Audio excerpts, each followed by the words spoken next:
আপনার সাইলেন্সার এটা যদি আপনার ঠিক না থাকে তাহলে গাড়ির ইঞ্জিনের সাউন্ড বেড়ে যাবে, বিকট সাউন্ড হবে, মানুষের সমস্যা হবে। সেই ক্ষেত্রে এটা লাগাইতেই হয়।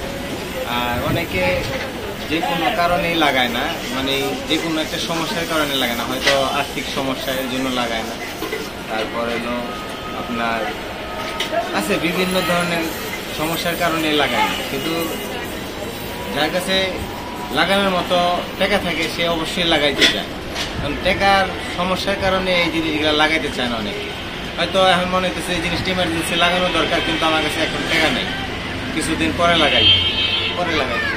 না লাগাইলেও চলতেছে, কিন্তু না লাগাইলে সাধারণ যে মানুষগুলা চলাফেরা করে তাদের জন্য সমস্যা।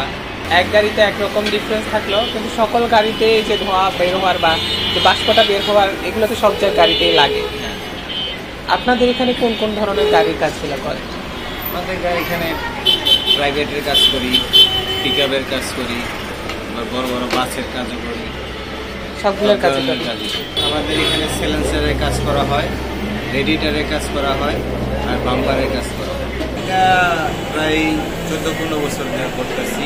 আর এটা আমাদের নিজস্ব দোকান।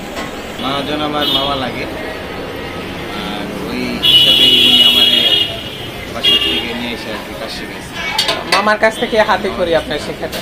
আমার দোকান হলো মোহাম্মদপুর বেরিবাদ 3 রাস্তার মোড়।